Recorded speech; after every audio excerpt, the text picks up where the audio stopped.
something I harp on a lot. Our world is full of followers.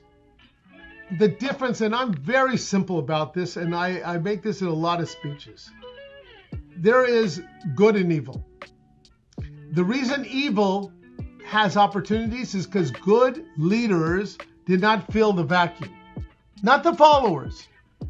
The reason evil takes over sometimes and wins is because their leaders filled the vacuum and got more followers to follow their evil ways.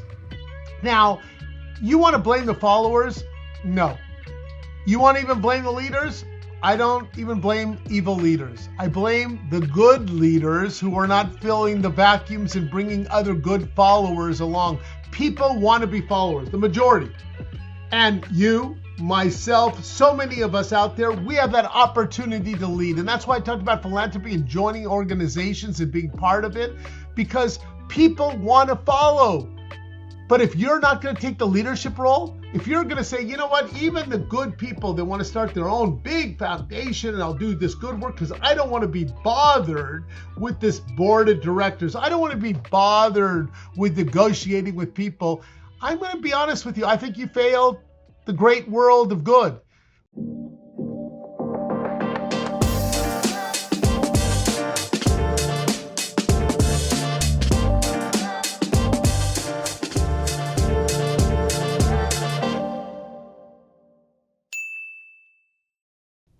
Welcome back to another episode of the Hart and Hustle. Here we got Mr. Russell Robinson. He is a president and the CEO of, or president and founder, I would say. Are you the founder, right? Not the founder. It started in 1901, so I'm not that old. Oh, no. Never mind. We're just the president here, the president of the Jewish Fund. Thank you so much for being here, man. I always love to start this conversation like this. If I meet you in New York, right? You're in New York.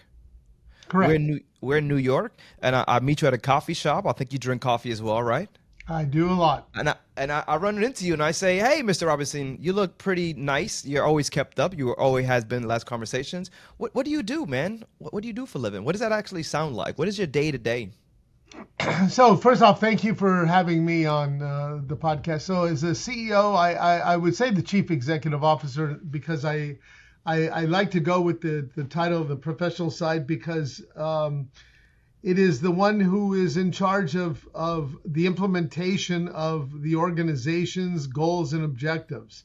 It's helped to direct the goals and objectives, but the implementation. So my job as the CEO, meaning for a cup of coffee, is to be able to take dreams and turn them into realities, to take a business format of people and how to bring that together to implement those realities, to take stakeholders, which is even more difficult than stockholders of it, and take their dreams and help them through their philanthropic investments realize that they can be part of great dreams and realities of tomorrow. I love it, Russell, and you've had a remarkable journey actually from private sector to nonprofit leadership. How has this transition actually shaped your approach to leveraging even technology maybe within your organization? Well, I think that first off, nonprofit is a tax status, not a business philosophy. And I think that's so important in the nonprofit world that we have to be aware of, and we have to operate that way. No matter what the nonprofit is, if you're feeding in a soup kitchen, there's a dollars and cents, how much you're going to do and how much you're going to cost you and what's your ROI on it. And it's not the return on investment that you would have as a personal investor, but how many people you're going to feed. So everything about nonprofit should be run as a business.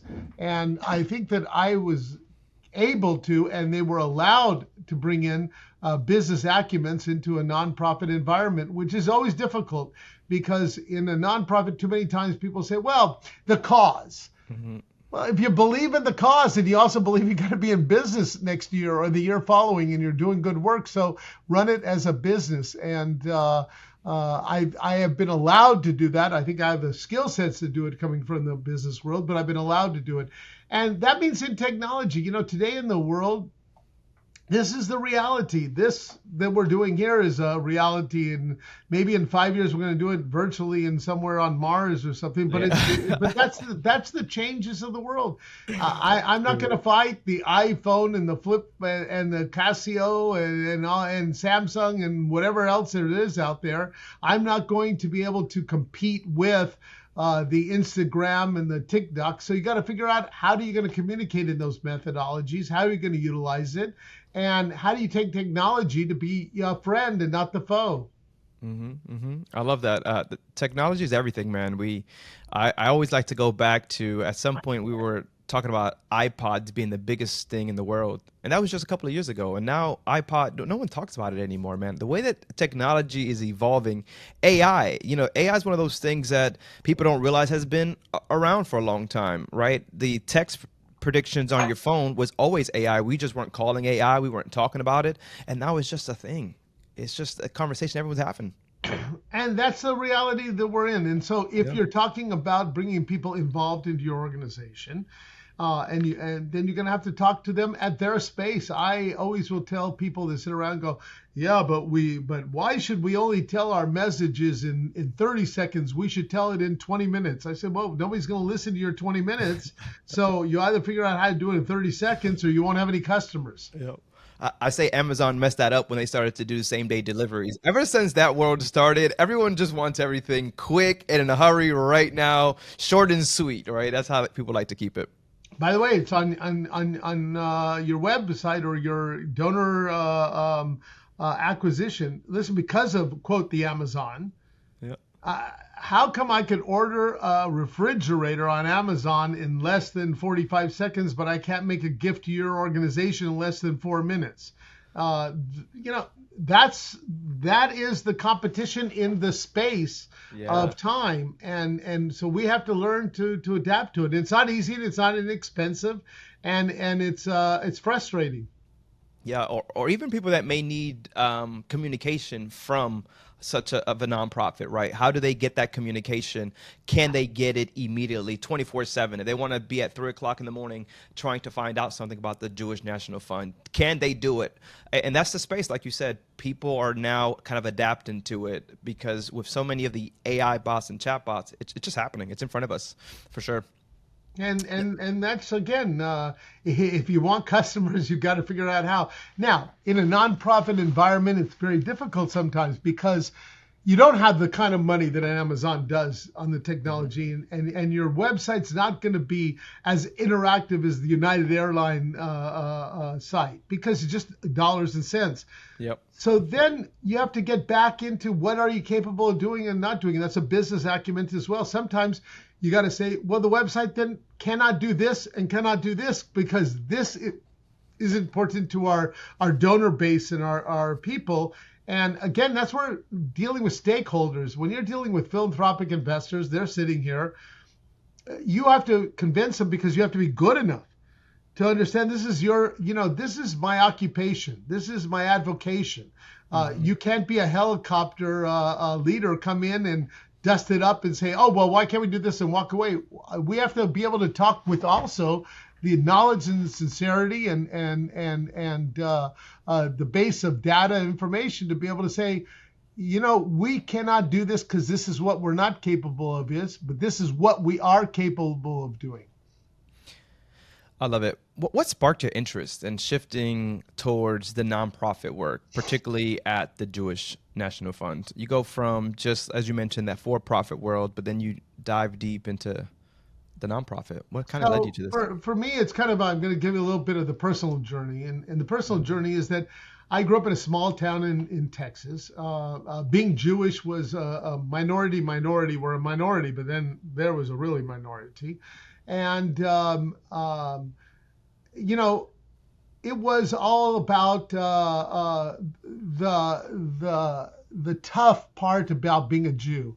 We lost 6 million people in the Holocaust, and we were dealing with survival of a nation in Israel. And so I had this opportunity to get involved into an organization that I could bring, instead of the oy vey, the great achievements that we were doing. I got involved in this organization 27 years ago because It was Ronald Lauder from SC Lauder had brought me here because he wanted to deal with the water catastrophe facing the Middle East. Now, I have to tell you, I knew zero about water then. And I found out that Ronald Lauder knew less than I did. But we understood there was a catastrophe facing Israel and the whole Middle East. And in 2.5 years, we developed a plan. People told us we weren't able to raise money on sewage water. And that's what we were raising money on. And $300 million later, we have allowed Israel to become #1 in the world of reuse water. 90% of its water is reused. Spain is #2 at 27% to show you the differential.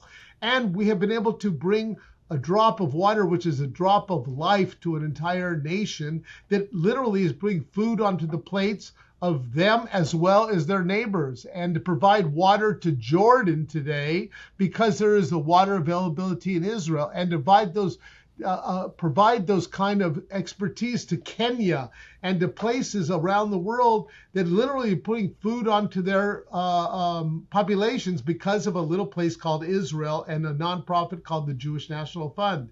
And then we were able to take the desert, 60% of the land of Israel, and how to turn it green, and how to bring populations there, and how to create a change. And so when you're able to wake up every day, utilize your business part of your mind, being able to create change for a world, and then bring people along with you. And that's one of the greatness about philanthropy, is that we have this opportunity to fail. Now that sounds like a tough word, because if you're coming from the business world, well, I have to tell you, not all businesses succeed, but we're able to take a risk far in ahead of what businesses were willing to do, to be able to take an opportunity to make a change onto the world. Wow, that's powerful. And then the greatest thing about philanthropy, and this is a tough statement, but there's some big philanthropists out there that are doing great work. Don't get me wrong. Mm-hmm. But if they're not joining organizations, they haven't done a job for philanthropy. Be the head of Jewish National Fund, be the head of American Red Cross, of anything that you want to be, United Way, but allow people to join you in your great venture of making change in the world. So you could be these great philanthropists that start their own foundations and do their own thing, but that's not philanthropy. And that's not changing the world. And that's not bringing others, allowing them to participate in the greatness of creating a change for our world. And me, at Jewish National Fund, I've been allowed to do that. And every day I'm just thankful that I have this great opportunity. An amazing opportunity. Anytime that you get to make a difference in the world, man, we're only here but a short period of time. So, while we're here, why not leave our legacy in giving back to others that may not have the ability to provide or do things, and never knowing, right, when you're pouring into somebody else, what that does for the next person. Now that person can pour it to somebody else, which is why coming together and collaborating, as you mentioned, going to an organization makes so much sense. And you're having so much background in business. How do you think that influenced the strategic decisions that you're making right now at the Jewish National Fund? The willingness to take risks, the willingness to allow people to be part of the discussion, and then to be able to sculpture the discussion to make sure that it's going for a purpose. So you could have process in the excuse of action, or process for the opportunity to make action. If you're in business, you're going to bring the best and the brightest around you. You're going to learn, and then you got to make something happen, because at the end of the day, that's how your business is going to run. And nonprofits should not be any different than that anywhere in the world. Next is that, if you're running a great business, you're getting your team together. On a professional side, now this is even more difficult because you do have stakeholders. So they're giving you money, and you got to bring them along with you. But it's not much different than running a business. It's just, you don't get to hire and fire people, but you do have board of directors. And so big corporations have big board of directors. And sometimes they're looking at what is their return on investment and not the mission of the company. So you have to constantly be putting in front of them, because I will tell you, big corporations have changed and gone out of business because their board of directors only cared about the return on a stock, not what their business was doing. But you have to be good enough, strong enough, and be able to give the right data and information to tell people we want to be around for the next 5, 25, and 50 years, and we want a return on your philanthropic investment. They'll be immediate, but it may not be tomorrow. I love that. I love that. Listen, you could tell you're a good leader at what you do, man. You could tell that just talking to you, I just want to see you in a boardroom. I just want to see you have these conversations. You're just so good at this. Can you describe how your leadership style has also changed or maybe evolved over your time at the Jewish National Fund? We know now exactly what you brought into it, but what are you taking out of it when it comes to that leadership style? That you always have to be willing to change. Don't be scared. I believe that our organization in my 27 years has probably become 5 or 6 different kinds of organizations, not on mission, but on operation. What worked yesterday is not going to work today. And I believe in business, and so, the failure sometimes in business is that you don't make those real thought conversations with yourself. So we'll look at our backroom operation and change it around. We'll look at the administrative ways that we're doing things, change it around. We're looking at our fundraisers, our salespeople, change it around. We bring people involved to utilize their great skill sets as well. Don't be scared of that. Sometimes even in business, you get them. I've evolved and realized that, listen, if people are giving me a lot of money, they woke up in the morning and they figured out how to make it. If they figured out how to make it, maybe I could suck their brains dry with information and learn a lot from it. Don't be scared of learning a lot, and have faith in young people. I believe in my heart, the people around me, the people who work with me, the young people, they're tomorrow. They're so intelligent. Don't think that you know more because you're around. You may have had more experiences, but they have such great brilliance. And I so much have evolved into understanding that young people have so much to offer, but so many times they're stifled. And so we tried to bring that out and opened up every different parts of this and said, that our young deserve a seat at that table and to be part of the decision making. I love it. And it goes back to just the space and the time of growth for them, where so much technology is around and they're deep into the technology, while some still may be not on that challenge, right? Still kind of left behind. And I see it happen a lot of times in leaders where people are still playing that I'm comfortable here game, but we're in a space where now just AI, technology of AI. If people understand AI, there's so many opportunities out there. People are talking about AI taking opportunities. I believe there's actually opportunities for people to actually scale in businesses because they understand AI. So you're talking about that youth, they're kind of in that space where they know what's happening. Do you feel that your team is actually excited about technology in the AI space, maybe for communication within the company or things like that? I think we're all scared of it anyway. I think that even the best are scared of it because of that unknown. But when you take AI, that you could draft up information and letters and programs that I literally yesterday, I'm writing a business plan for something that we're doing. I spent hours and hours and hours and hours and hours and hours and hours doing research, putting the pig. And then I saw the chat piece, and I said, let me load it up, and all of a sudden it turned it and it took all this language that I did and put it into I go, wow. Now, I had to do a lot of the work. Yeah. And so I'm not scared of that, and I'm not even embarrassed of it. But if I didn't put it in there, it would have been 98 pages of a lot of words, because I, as the writer, as the thinker, am overthinking and overprocessing. And then this system was able to put it down in a concise, down from 84 down to 22 pages, and it was much more readable and understandable. And so that's one. Two is that we have data. So at Jewish National Fund, we got a database of 1.7 million households. We have over 1 million cell phone numbers and almost 2 billion email addresses and ages of people. But something else, so that everybody that comes to an event, I could tell you that we had 972 people at events across this country in the past 30 days. I could tell you what events they came to. I could even look back and see, did they come to the same kind of event last month, last year? That's a powerful information that you cannot be scared of technology. You got to farm it and utilize it and take it for your work today and your planning for tomorrow. And so technology is scary to each and every one of us. You're always scared that you're going to lose all the stuff in your phone. I don't even know where the I cloud. know that is so true. I found out that our cloud is a big building in Illinois somewhere, and I really did think it was a cloud for a while. But technology is technology, and so you got to get into it. Look what we're doing here. But look at what happened in COVID. So COVID hit.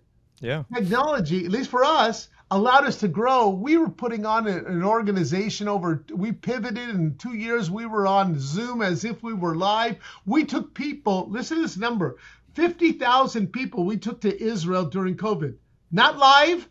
They came on 1 week virtual trips to Israel with a live guide in Israel, taking them from their living room with pictures through a tour of Israel. 50,000 people.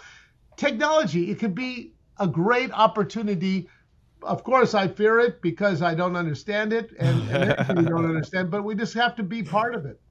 So I got a question. Just think about this one right here. So what challenges would you, if you had AI to assist you and your team in a perfect world, what does that look like? What challenges would you want AI to assist you with? To give me, by my donors and by my collective group of donors, some of their things that I may know, you may know one, this one. Remember, we have a lot of people that are their account managers and dealing with them. They're putting the information in, and AI can take that and consolidate it, unlike anything that I'm going to be able to do with a query or a list. Give me some narratives on people, and also then on that to be able to give me some information that I'm missing, so I'm able to find out what to do tomorrow. Because if we're not asking the question about where their head's at, if we're not asking the question about where they're looking at, how they see the world, and so some of that is in information, and AI can bring that to us, and then we have to have that ability to have that conversation with people to find out about tomorrow. And I think the most powerful piece is also to find out about their family. We will know that their children are going here, the grandchildren are going here. But again, it's information in a data that doesn't give us information. Why are so many people going to University of Nebraska? Or why are some people going and where are they, how are they traveling today? And, part of our thing is we have to take them to Israel to see our work. Well, that's not as easy as to take them down to the research center around the block that may be their work. So we have to see what is their patterns, what are their conversations in their data that we're not looking at. And AI is that powerful instrument that I believe is going to bring that to us. I love it. Russell, I can hear the curiosity. I can tell that you if there was that thing, you would be more excited to just work on it, figure it out. I want to ask you, what are the key growth milestones that you've had during your leadership at the Jewish National Fund that you can recall? I know you've been doing this for some years, but anything come to mind? Yeah, so my proudest thing is that our fastest growing part of our donor demographic is our 22 to 40-year-olds. That's pretty good. Which it takes a lot of work. It takes a lot of time. There's a lot of frustration on their part, on our part. Again, the world's not changing. We're a big ship, so when you're 22 to 40, you don't understand why Amazon can deliver in 2 minutes and I can't. We have to get into them. We have to find out, the whole giving by QR codes. It's not a great tool, but it is the tool. So if I'm giving on QR codes and I'm giving online so easily, I lost one of the most important thing about contribution, which is conversation. Because then I could click a button, $25, I'm finished, $25, I'm finished. Where a conversation, you may be able to have a conversation about $1,000 or even a donor advised fund for a young person because they got a stock portfolio or a multi-year gift that you never would have thought about for somebody at 40 years old or 30 years old because they just took the QR code and made the gift. So we have to take the methodologies that are in power to us because of technology, but remember that those are the mechanisms, but the greatest methodology that we have is a conversation, regardless. If you're doing it for children going to school, you want to talk to somebody about a donation. I can send you out something, I can make a quick $25 contribution. I have to figure out how to make that happen. But my greatest thing is that growth. And then looking at the how do we make a continuum? How do we take we have a program that goes into schools, and we work with 20 to 25,000 children between first and seventh grade per year.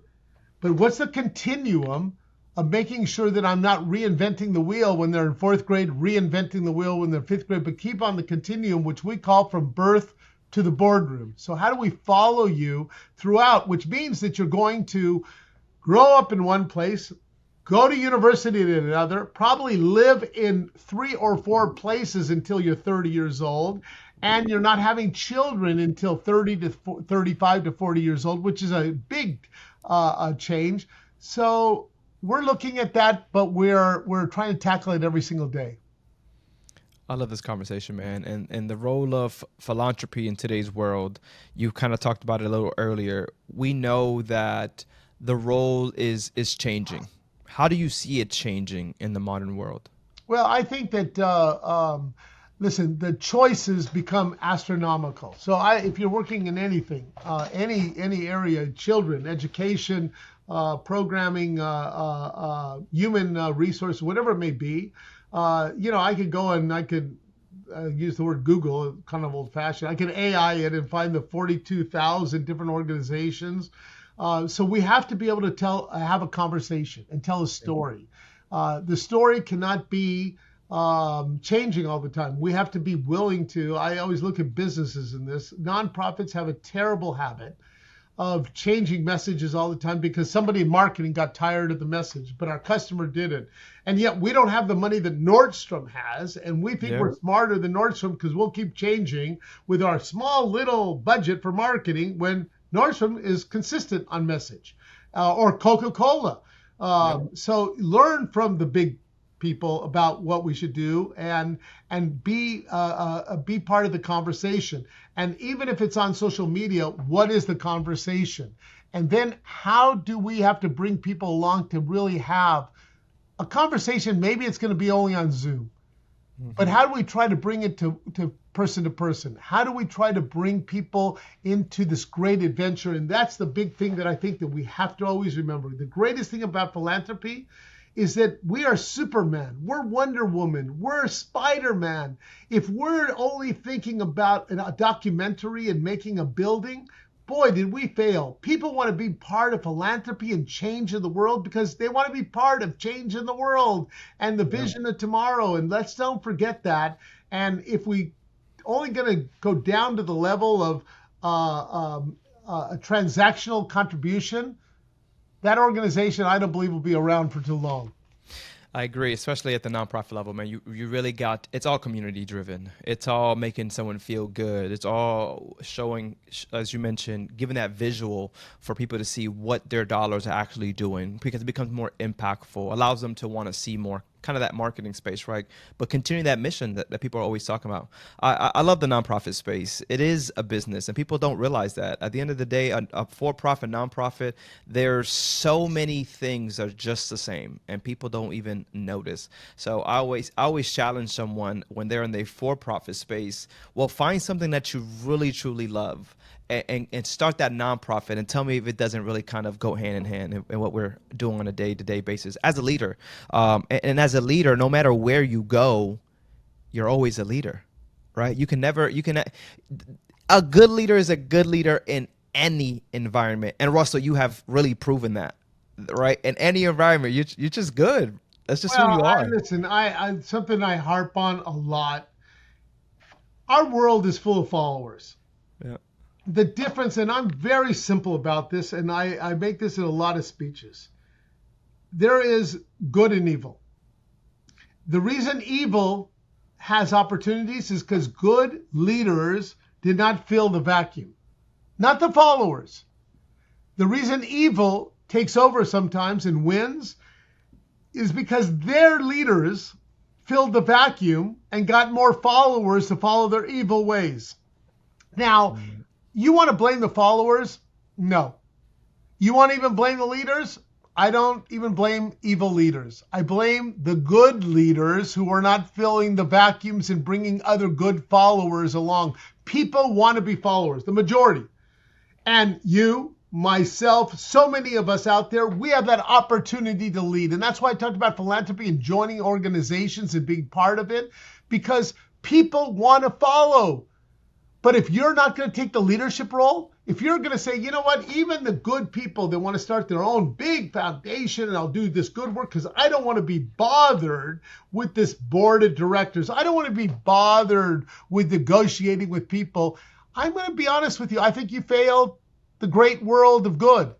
Because if you don't allow people to follow you, if you don't join organizations and bring people along, they're going to follow something. And it may not be good. And that's our fault for not leading. Leaders have to lead. I love it. I love it. Leaders have to lead. That is exactly right. And take that role very serious. Because like you said, people are following, people are seeing, hell, people are listening. I think a lot of the times people are yes listening, but I would actually say even watching more. So the things that what we're doing and the people that we're around and all these different, just a true leader, I believe, leads whether they're doing it for a nonprofit or they're just doing it every single day at home at a grocery store. You just have that within you. By the way, look at this business on social media. What do people want to do? Become an influencer. Yeah. Wow. Think about that. What's an influencer? An influencer is somebody who's bringing a lot of followers along. By the way, it's called followers. Yeah. And so either be an influencer of good, join a nonprofit. If you see somebody doing great work and you want to be part, join it and work it through and be part of the system. And if you're the wealthiest billionaires out there, I'm telling you, I said it in a public forum to a group of very involved people, foundations and philanthropic advisors to billionaires. And I said to them, I'm not going to use the names on this one. I used two major names of people that have great foundations doing great work. And I said they do a disservice to philanthropy. If you really want to do a great service for philanthropy, yes, give your money away, do great things. Join an organization. Come and join and sit at a board of directors meeting and sit and bring followers with you. Be an influencer. Change the world with others so the day you are no longer around, that very second that you will look around, it won't be what you built in edifices. It won't even be the services that you provided to all those people in need. You're going to look around and see all these people that are still following this cause and making it happen for the next 50, 100 years. This organization's been around for 125 years because somebody took the risk 125 years ago and others led it. And I have that opportunity today. I love it, man. You're doing an amazing job. I can just tell by these conversations that we've had, these second conversation, I can definitely see that you just have the passion for what you do. It's not that you want to hold the title. It's you have the passion for what it is that you're doing, and that's that leader. And for the listeners who are inspired by the work that you're doing at the Jewish National Fund, what are some ways that they can actually get involved or contribute? So first off, if you go on our website, which is always never up to date 100% because we're nonprofit, it's JNF. Now my web people are going to kill me. At jnf.org, jnf.org. We do everything from, even if you want to do some very meaningful, plant a tree in Israel. We have over 300,000 trees that are planted and purchased, some in memory of somebody, in a birth of somebody. You can even start in that way. You can call us. CEO at jnf.org comes right to me. And you can write to me, and we would love to have you involved from a local level, which we have across the United States and events that we have, or come with us to Israel and be part of seeing a nation still under creation, a people that is a real story that you can be part of. We take non-Jewish college students to Israel, non-Jewish faculty. We have a high school in Israel. We're taking 1,700 high school students, mostly from non-Jewish day schools, the private and public schools, and they go for a semester abroad experience. Give us a lead, Jewish or non-Jewish, to come to our high school, spend 8 or 18 weeks in Israel. Those young people at 16, 17, they'll become great leaders. We'll return them academically above or beyond because we're an accredited American high school, but they're also going to learn 4,000 years of our history of all monolithic religions, not just the Jewish religion, and they're going to come back and know the real story of making a difference.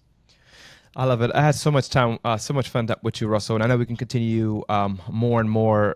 We're kind of getting to the end of this, and I don't know if you've seen a full episode of the Hart and Hustle podcast, but me and Keenan love to do something fun, which is always asking a leader a blind question.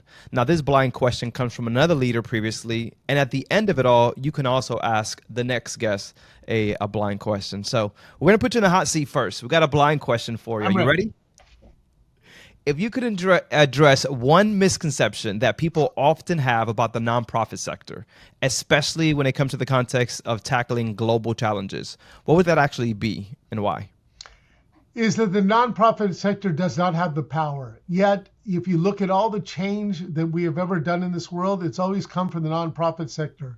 Governments are risk aversion. By basis, they have to get reelected. So they love to be there at the day after, not at the day before. Businesses are risk aversion because they're not going to do things that don't have enough return on investment on their investment on a personal or business level. Nonprofits have the opportunity, and they've had the history of being the change agents of the world.